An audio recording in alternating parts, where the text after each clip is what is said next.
Thank you for joining us for Small Talks for Big Change, where we help simplify financial topics to help with your financial wellness. Hello to everyone out there, and thanks for tuning into the show. And have we got a treat in store for you today, because Andrew Farrell is back here with us to share more financial wisdom with us.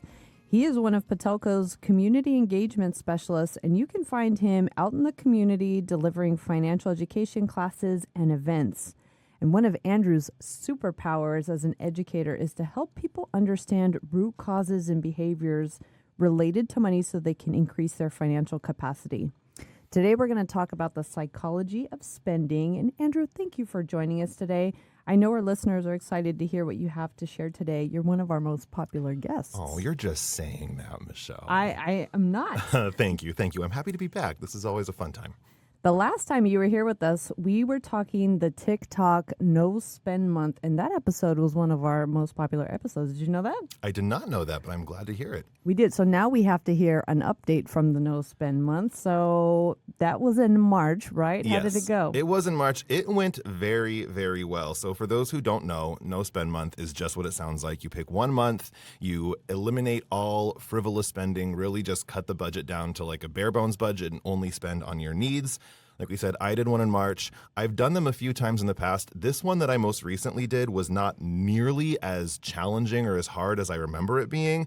It was actually kind of a cakewalk. And I think the reason for that was that I was really, really intentional about planning this one. So I picked March as my no spend month, like 4 or 5 months in advance. So I knew that was a month I had nothing going on. I planned things before, I planned things afterwards. I planned some free things to do during the month. Ahead of time, I was very intentional about my grocery shopping to make sure I had the supplies I needed to cook the food that I wanted at home.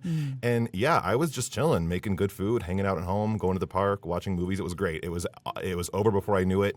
And it was also cool because I kind of got out of the habit of spending a lot of money unnecessarily. So when April kicked in, it's not like I just went full steam ahead to spending my money again. I had already kind of adopted a bit more of a conservative mindset when it came to spending money because I saw how much I saved by cutting back a little bit. So it gets easier the more you do it? It does, yes. I was most curious about how much you actually saved, and I was shocked when you told me how much. You want to share? I saved just around $3,000. Which is crazy. Crazy in 1 month. I thought maybe hundreds going into it when we were talking about it. That's amazing. Was it that much the other times? No, it wasn't that much the other times. And this time, there were a couple factors that worked in my favor. So my partner and I split groceries. I got the big one at the end of February. So March, I was coasting. I didn't really have to spend any money on groceries. Same with gas. I wasn't driving as much. My partner was taking the car more, so I wasn't paying as much for gas. So there were a lot of other variables that kind of inflated that number, maybe more than it actually would have been had I been spending money on more needs. But $3,000 is still $3,000, you know? Yeah. I also assumed you were going to go gangbusters once it was over and go out and eat and spend, and that didn't happen either because you're learning behaviors? Yeah.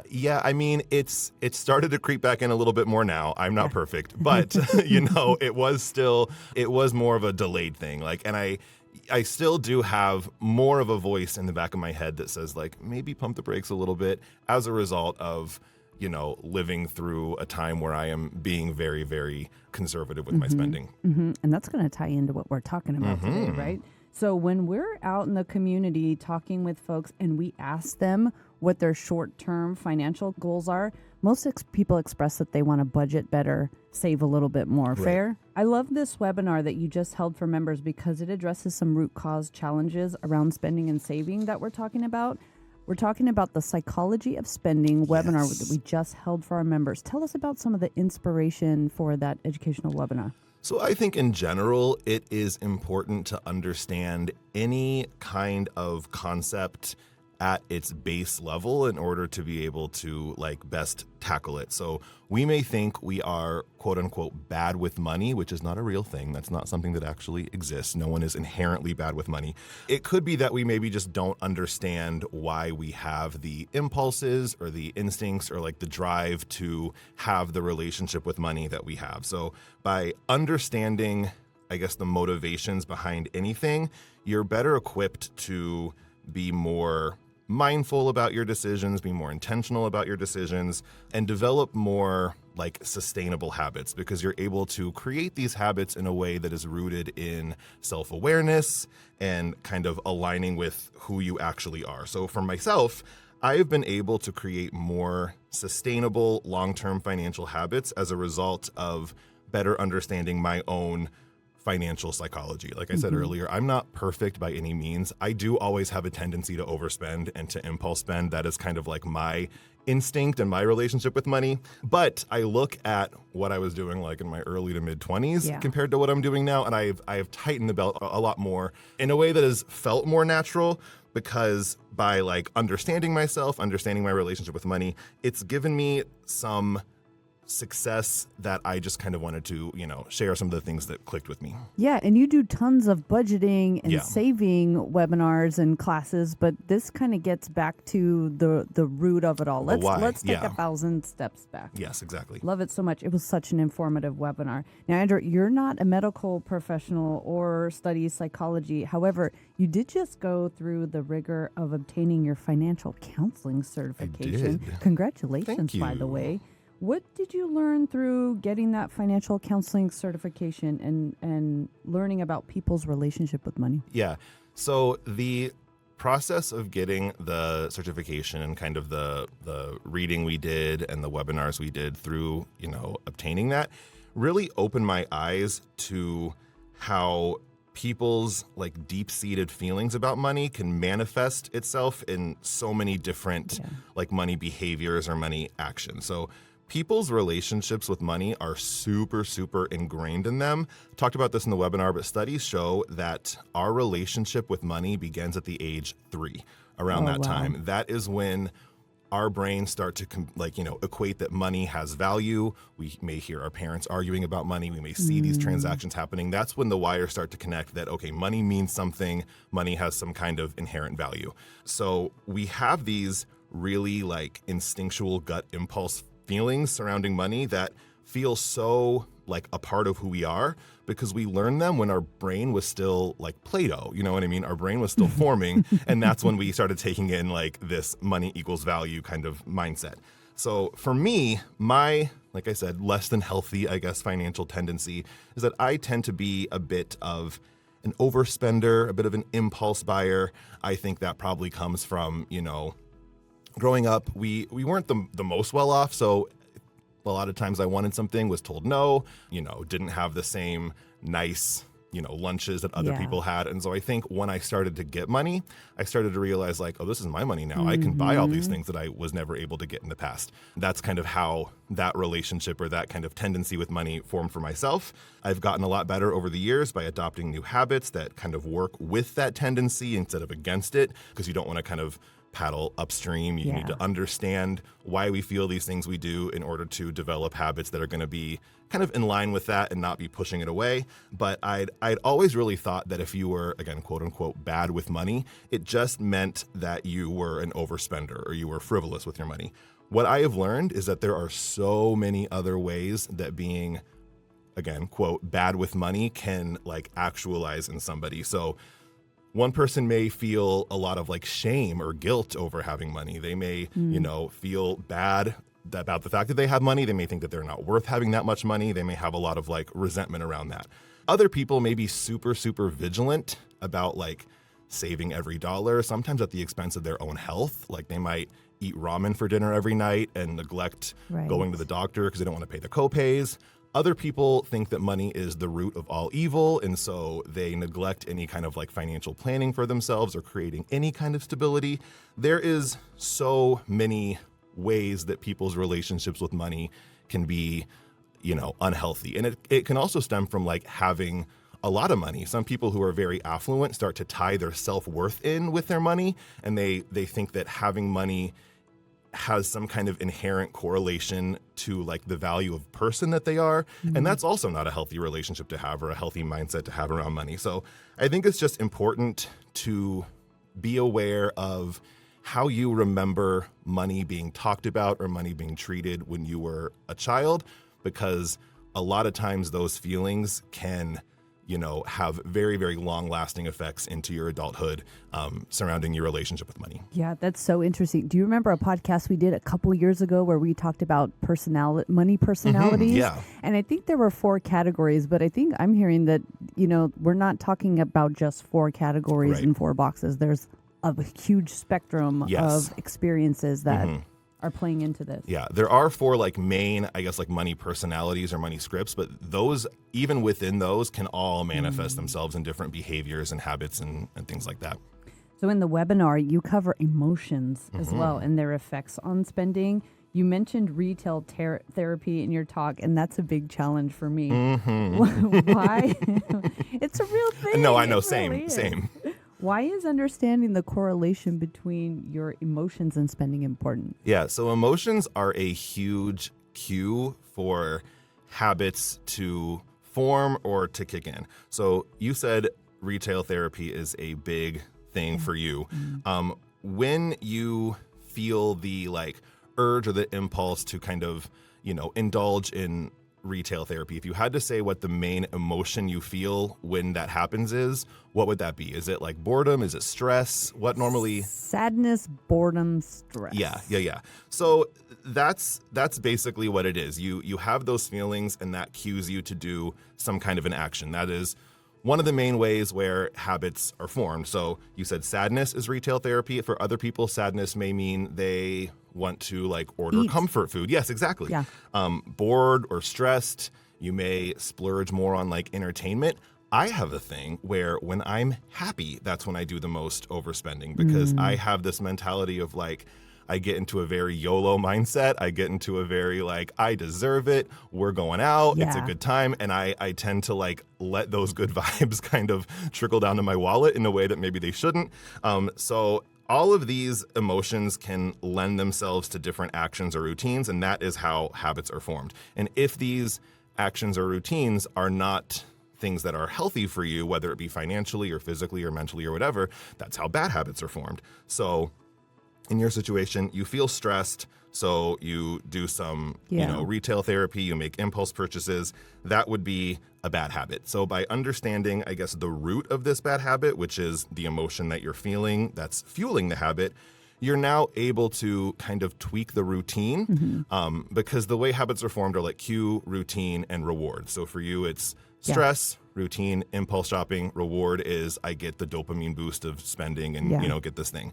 So it's about tweaking the routine to get a comparable reward, because the cue is always going to be there. So that emotion is always going to pop up.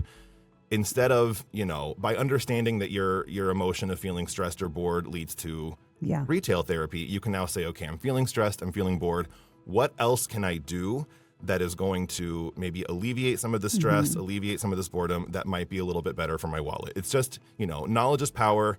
Being aware of how these emotions fuel things can kind of help you tweak your behaviors a little bit, to still feel good, but do it in a way that's a little healthier. Yeah, awareness is the first step there. And in your financial coaching and support for our members, is that one of the first things you try and get at with people when you ask about their financial goals? For sure, yeah. I think awareness is just one of the most important things, because, it's like I just said, knowledge is power. If you are any way to tweak spending habits or any kind of habit, not just financial, any kind of habit that you have that you're not feeling great about, it starts with just being aware of why you do this thing to begin with, what your cue is. It doesn't have to be an emotion. Sometimes it can be a time of day. Sometimes it can be, a location, whatever it is that is fueling what this, habit that you're not feeling great about is. You just need to get to the root of that so that you can then think about what you do when you're in those situations that can lead to a healthier result. Yeah, and I think that's so important for us as financial coaches, also for the person, the client, the individual, for them to come to that realization on their own, rather than us tell them what they should be doing. We don't know their lives. Yeah. So you also talked about the power of marketing in the webinar. I thought this was the most interesting. I'll share some of the advertising statistics. So the advertising, this is according to Zippia, the average American is exposed to 4,000 to 10,000 ads every day. Ooh. And now that I think about it, I saw this, and I went back last night and I was scrolling through Instagram like I normally do, and I realized how many in just 5 minutes. And the thing that's crazy is that a lot of those ads are targeted now. Like they're algorithmically targeted to be things that you want. So it's not even just like turning on the TV and seeing generic ads that are playing. These are ads that are specifically catered towards you based on your browsing history and things that you do. Yep. And so social media advertising alone, the revenue is expected to surpass $252 billion in 2026. Okay, how many things have you bought of social media in the last month? In the last month, I would say not a lot, because I have gotten better at being like, this is not something that I actually need. This is something I'm being told that I need. But when targeted ads first started hitting my feed, it was not pretty. If you ask me how many things I've bought off social media that I haven't touched yet, that number's probably 10. It's eyelash serum and this cream and that miracle thing. All right, Instagram ads alone have the potential to reach 1.8 billion people, and that's probably going to grow also. Wild, yeah. All right, so why is it important that we're aware of how much we're exposed to on this theme of awareness? Because we cannot let the man win, Michelle. We can't let corporations win. We have to be vigilant, which I say like half as a joke, but also it is true that we are but simple civilians going up against these multi-billion-dollar industries who are, their main objective is to make a profit off of us. That is just the reality of how this works. And you said it, you know, the average American is exposed to up to 10,000 ads per day. That is a lot of influence that is being aimed at our decision making. And these ads are super carefully crafted with lots of psychological triggers, you know, they'll excitement, fear sometimes, status, whatever it is, they are trying to like trigger those emotions that we just talked about, will sometimes, you know, result in us overspending. And they use these triggers, you know, to nudge us into spending money, sometimes without questioning if we actually need this thing or even sometimes even really want it. And it's not just ads either. Like we are constantly being influenced by subtle market research strategies to also spend money. I talk about it in the webinar too, how the entire layout of a grocery store is like specifically and intentionally designed to expose us to the maximum amount of products and to get us to spend more money. And so, you know, for me, I am just too stubborn and petty to like let these companies try to like wring me dry like this. So I just have this mindset of like, I don't want to let these people win. I don't want to let these multi-billion corporation dollars get a penny more from me than I would like to actually spend on things that add value to my life. You know, it's true. We are not always aware of the amount of influence we're under with, you know, marketing and advertisements. And if we're not aware of it, it's super easy to believe that we are making these financial choices independently when really we are being nudged, we're being marketed to, sometimes just straight up manipulated. And so becoming aware of like the volume and the power of these ads, it helps us take back some of the control. You can pause, you can check in with yourself, you can ask yourself like, do I really want this, or did an algorithm just do its job? You know, did someone design my environment to make me think that I want this? And that shift helps you spend in ways that align more with your values and not a company's bottom line. Yeah. And playing on our vulnerabilities too, once I became aware, and you know, as an aging woman, like we have enough to go through. So all the beauty stigma and the products that are offered, you know, I finally got to a point where I was like, you know what, I need to just take a step back, be happy with what I have, be happy with it. And I'm not going to allow this to play on my vulnerabilities and cause me to overspend. And these companies don't care if you actually feel better about yourself after buying these things. They are solely looking to make a profit. They don't know you. This is a one-way street. You know what I mean? Like brand loyalty is another thing that's a big one-way street. We don't need to be giving money to companies for things that we don't actually want or need or are going to add value to our life. Yep. So give me some tips on how to curb this impulse spending. You had some great tips in the webinar. Okay, I have 3.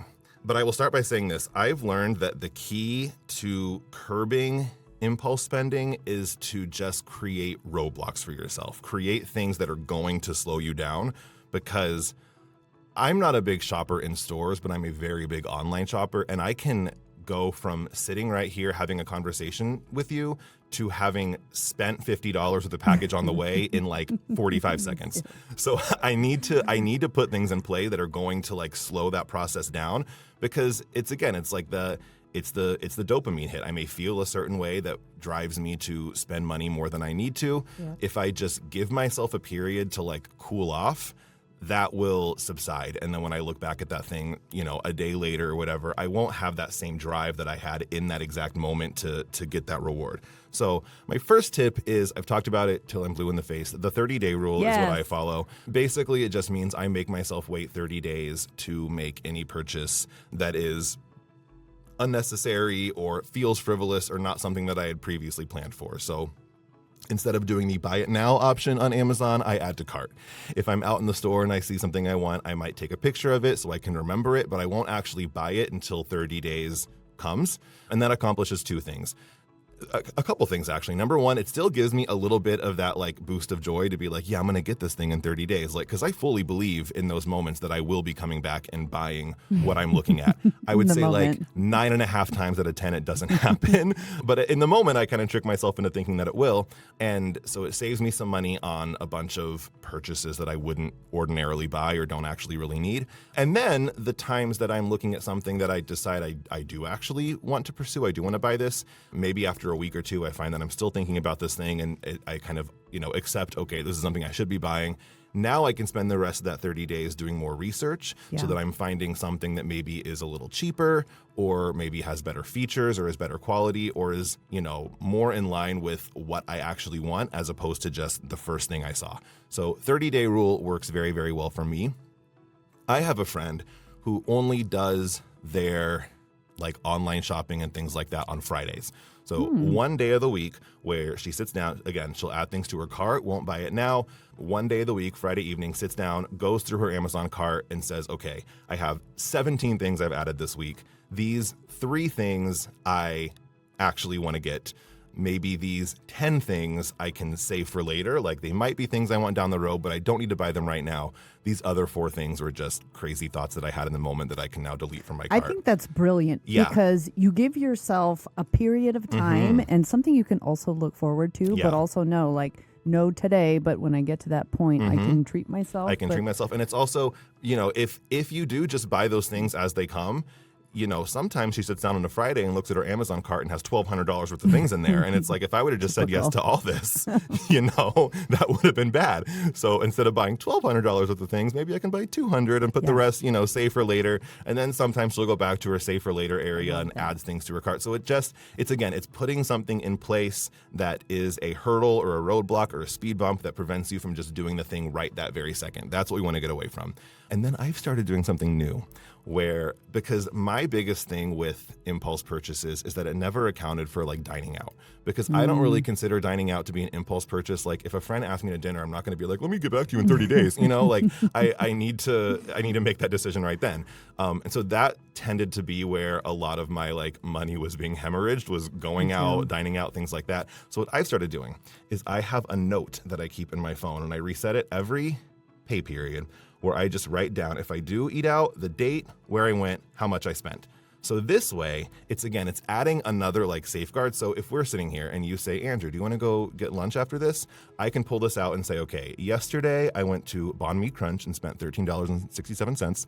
The day before that, I went to Hometown Creamery and spent $7.75, and Crepes A Go-Go and spent $14.86. So between these two things, I spent at least $35. If we go out today and I spend another $15, that's $50 in just a couple days that I've spent on dining out. That's more than I'm comfortable spending, so best not. You know what I mean? Reminder note. Yeah, so it's again, like I look at these individual costs, $13, $14, $7. It doesn't feel that much, so it's, if I don't have something that is drawing me to how much I've been spending, I am more prone to continue to make those small purchases and then look at my statement and realize like, oh no, I spent how much on dining out? So it's just another way to force myself to be held accountable for how much I'm spending and add another step, another speed bump into the process of me just kind of throwing money away. That's so smart. What are we calling that? The accountability note? We're going to call it the accountability note. Man, I like that. I do too.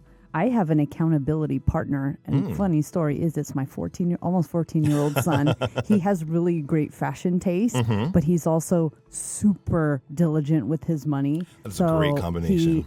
So he's, super aware of needs and wants. Yeah. I will sit down I'll take a picture, and you've also talked about taking photos of things that you might want in stores, and I've noticed other people doing that at the store too. So I think more and more people are taking your advice.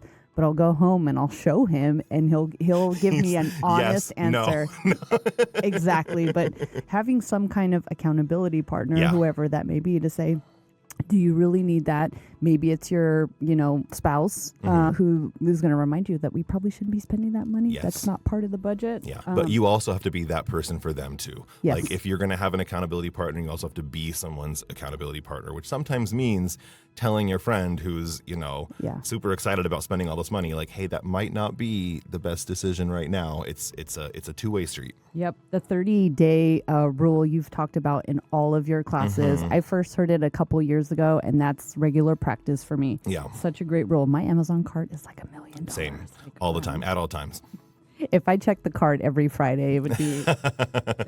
All right, folks. Well, you can find the recording of Andrew's Psychology of Spending webinar on Patelco's YouTube channel by going to YouTube and plugging in Patelco Credit Union in the search box. Andrew, that was such a good webinar. I'm so excited for Thank you people so to hear much. that. And if you want to get in touch with a financial coach, you can visit our website at patelco.org and click the Financial Wellness tab and select personalized advice to get connected with the free financial coaching session from Patelco. And maybe you get Andrew. You never know. You never know. Andrew, thank you so much for joining us today. It's always great to have you in the studio. It's always great to be here, Michelle. Thank you. All right, folks, that's going to do it for today on Small Talks for Big Change, where we help simplify financial topics to help with your financial wellness. Be well, everyone. We'll see you next time. Patelco Credit Union is insured by NCUA. Hey Patelco fam, I hope you liked that video. Go ahead and click here to subscribe to our YouTube channel and here to watch the next video. Thank you.